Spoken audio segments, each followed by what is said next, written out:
नमस्कार, मैं हूँ प्रोफेसर डॉक्टर ज्योति व्यास और आप देख रहे हैं ध्वनि प्रतिध्वनि। दोस्तों, हमारे जीवन में ध्वनि का बेहद महत्वपूर्ण रोल है, क्योंकि ध्वनि ही अक्षरों की मूल आत्मा है। और कहते हैं कि ब्रह्मांड के निर्माण के साथ ही ध्वनि का निर्माण हो गया था। ध्वनि जब निर्माण होती है तो उसके बाद प्रतिध्वनि आना बेहद स्वाभाविक है। और ध्वनि ही भाषा का मूल तत्व होने के कारण आप देखेंगे कि हमारे जीवन के आसपास कई ध्वनियाँ हम सुनते हैं। वह ध्वनियाँ हमारे भीतर उतरती है। उदाहरण के लिए, जब हम मंदिर जाते हैं तो भगवान को प्रसन्न करने के लिए घंटी बजाते हैं, तो उस घंटी की ध्वनि प्रतिध्वनि हमारे आत्मा तक उतरती है। और इसी प्रकार जब हम जीवन जीते हैं तो हमारे आसपास की कई ध्वनियाँ प्रतिध्वनियाँ हमें आकर्षित करती है। ये ध्वनियाँ कभी हमें आनंदित करती है, तो यही ध्वनि प्रतिध्वनियाँ हमें कभी विचलित भी कर देती है, कभी व्याकुल भी कर देती है। वीडियो बनाने के पीछे मेरा ये उद्देश्य है कि मैं मेरे भीतर उतरी हुई जो ध्वनियाँ प्रतिध्वनियाँ हैं वह आप तक पहुँचाऊँ। और आज मेरा महावीर जयंती के दिन आपको बधाई देते हुए ये पहला प्रयास है। मैं जिस विषय पर आज आपसे बात करना चाहती हूँ वह विषय है होर्डिंग। और मुझे विश्वास है कि यह विषय आप सबसे संबंधित है, आप सबके शहरों से संबंधित है। मैं महाराष्ट्र में रहती हूँ और मेरे नगर का नाम है अमरावती।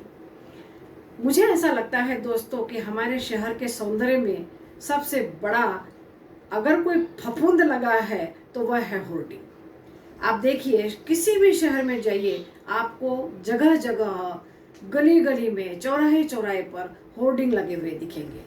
ये बात अलग है कि अधिकांश ये होर्डिंग राजनेताओं के होते हैं। राजनीति हमारे जीवन का अभिन्न अंग है। आप चाहे ना चाहे, पर राजनीति आपको आकर्षित करती है, आपको उद्वेलित भी करती है कई बार। लेकिन मेरा मूल प्रश्न कई बार मन में ये भी आता है कि जो ये शहर भर में होर्डिंग की एक जत्रा लगी हुई होती है, तो इस होर्डिंग के लगाने के पहले क्या प्रत्येक व्यक्ति ने मनपा से यानी महानगर पालिका से परमिशन ली है क्या? अगर परमिशन ली है तो महानगर पालिका इन होर्डिंग से आए हुए इनकम को जनता के सामने लाती है क्या? अगर इस होर्डिंग से इनकम हो रहा है तो इस इनकम का सही में इस्तेमाल जनता के भलाई के लिए हो रहा है क्या? कई प्रश्न मेरे भीतर हैं और प्रोफेसर हूँ तो प्रश्न मेरे सामने आएंगे ही। पर दोस्तों, सोचने की बात यह है कि अगर हम होर्डिंग को ध्यान से देखेंगे तो मैं बहुत विश्वास के साथ कहती हूँ कि जो लोग पीएचडी करना चाहते हैं उन लोगों को बहुत सारे विषय मिलेंगे, वो इन विषयों पर पीएचडी कर सकते हैं।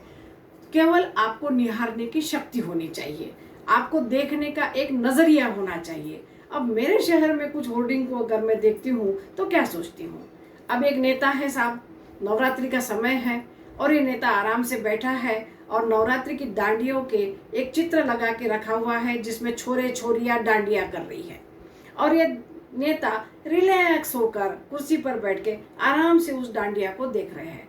अब मेरे मन में यह प्रश्न आता है कि इन महोदय को इस छोरे छोरियों को देखने के अलावा, इनको निहारने के अलावा, या मेरे शब्दों में कहूँ तो टापने के अलावा दूसरा कोई काम नहीं है क्या? शहर में कई समस्याएं होती है। नाली देखेंगे आप तो बहुत गंदी दिखेंगी, सड़कों पर गड्ढे पड़े हुए हैं। कई ऐसे प्रश्न हैं जो शहर को, जिसमें समस्याओं का समाधान होना बेहद जरूरी होता है। लेकिन नहीं साहब, ये तो बैठे हैं और आराम से छोरे छोरियों को निहार रहे हैं। अब दूसरे चित्र को आप देखिए कि बड़े बड़े होर्डिंग है और साहब मोबाइल पर लगे हुए हैं, चाहे वो राजनेता हो, चाहे वो हमारे लोकल नेता हो, लेकिन इनकी एक स्टाइल है कि वो मोबाइल पे ही बात करते हैं। अब जब आपका पूरा समय मोबाइल में ही लगा है तो आप जनता का काम कब करेंगे? ये मेरा दूसरा प्रश्न है।